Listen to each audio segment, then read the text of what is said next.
And welcome back to the special edition of Hannity. Now, during my wide-ranging interview with California Governor Gavin Newsom, we discussed his state's population loss, tax regulations, even Joe Biden's foreign policy. Here's that part of the conversation. This is my premise. Oh, yeah. Okay. I listen to you. I admire your passion. I do.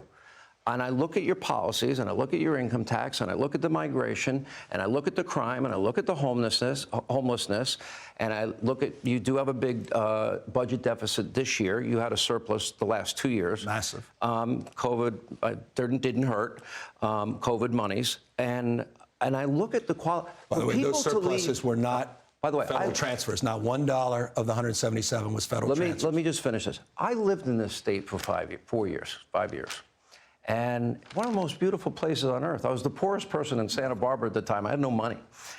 And it is a beautiful location. Yeah.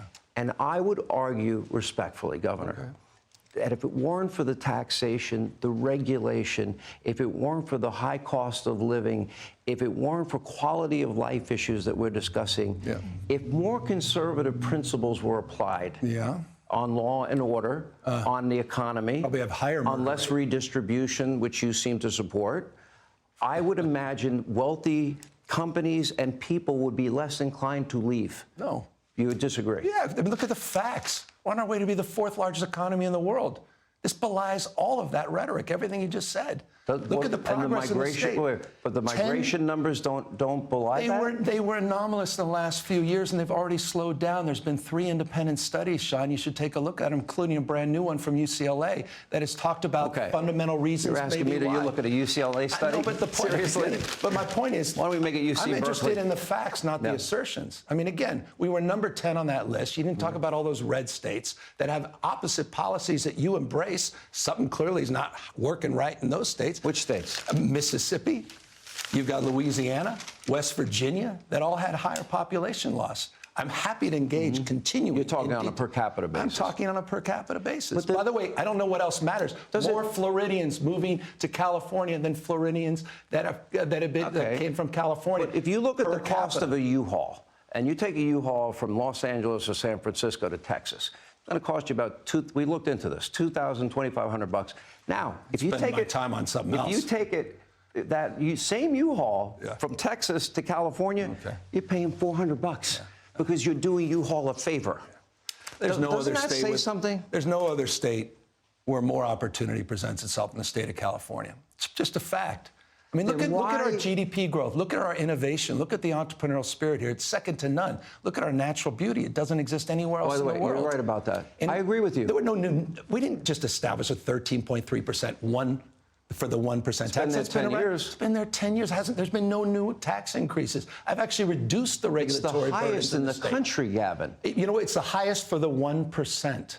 And it hasn't stopped in the last. But no, Sean. Let's deal with that. In the last decade, since we established that tax rate, California's GDP has been 3.1%, the nation 2.1%. How do you square that circle? It's interesting you say that. So Governor Cuomo once said, tax the rich, tax the rich, tax the rich, tax the rich. We taxed them, and they're leaving. I don't talk like that. I've never been saying tax the rich. You just said it in this interview. I said 10 years ago we had 13.3% for the 1%. Right. And I'm not ashamed by a progressive tax rate that actually protects middle class. How much I'm proud of the fact that we're protecting the middle class. I'm proud of the fact that working families are treated better in California than they are in conservative states and places like Texas. The bottom 10% are treated better in California than they are in Florida. Who are you for? But who's paying that? Who's paying for the Medi-Cal $2.7 billion? And the opportunities here are endless, and people move in from around the world for riches and new beginnings. This is a remarkable place. Some of the most iconic companies starting here, more IPOs, 1,000 IPOs in the last decade. How is that possible with that tax rate? I hear every talking... 3 times more than Florida. These are not talking points, they're facts. I hear every point, I'll be fair, every point you're making. Yeah. But it does not negate this fact. You are the only governor in the history of this state that has had significant erosion, a net loss of population. 0.3% during COVID. My gosh, come on. I'm asking, no, put this in perspective. This is the last few years. I just gave you 2021 and 2022 numbers. The anxiety over the last few years, and by the way, I don't want to, if you want to get into these 3 independent studies about outmigration, and I gave you some UCLA facts study? about, no, there's 3. Okay. That was one of them. That's the latest. Yeah. And I talked to you about how many Floridians per capita are moving more to California. I'll up your ante with the Hoover Institute study. Is that fair? Well, no, fair point. Yeah. And, look, and I appreciate a lot of the work they do, and a lot of it's just complete nonsense. Look, here's my point. Here's my point. I've been hearing these same points, certainly from Fox, for decades. You're on a doom loop about California. No, I'm not a doom loop. Why are you talking about the 9 out of 10 red states that have our You know what I'd like to do rates? again? One time in my life, I took the Pacific Coast Highway. I rode the whole thing. Spectacular. Spectacular. Yes. Beautiful. Santa Barbara, I was poor, but I was happy. I loved it. You can afford a house in Montecito now. I probably could, actually. Yeah, I could. Which I And couldn't lower early. property taxes. I'm going to higher live right quality next to of life. Harry and Meghan and Oprah. I'm sure they'll be happy. There goes the neighborhood. Hannity moved in. You know, I know we're not going to agree, but I just have a premise. I couldn't get 10% if I ran for governor in your state. Couldn't win 10% in New York either, where I live, unfortunately. Maybe. By the way, I mean, if you change your policies, you can. I mean, you moderate them. You moderate them. Yeah. So let's talk a little bit about, you mentioned so many times about the 1% paying the 50% of the state income tax. We're proud of that. Fair enough. No, we're proud of those entrepreneurs. We're proud of those dreamers. We're proud of those risk takers. I'm a small business person. I've started 21 companies, 1,000 employees. You're a great businessman. No, but it's like this is in my DNA. I'm passionate about that. So California never held me back. It gave me every opportunity in the world. Right. All these folks, Elon Musk, Tesla, exists because of California's regulatory framework. Why are they moving their headquarters out of here? You know why? They moved their R&D save headquarters money. back. To save money. They moved their R&D world headquarters back just 3 weeks ago. Why did they do that? The list is wasn't a mile to save long. money. You can pick out one there's company. no state doing more in R&D than California. That's the answer. These companies are leaving for one reason. These companies are starting for another reason. They're moving to increase their profits and save money because you tax too much. Because we created the conditions where they flourished. And then they get to a point of maturity, and they get a point of becoming multinational companies. And they leave why? And they move their headquarters because why? some find greener pastures or are looking for defensive postures as it relates to economic risk. But there's thousands. We have 47% increase in business startups this year compared to last year. Would you not acknowledge one of the acknowledge the seeds that are planted every single year?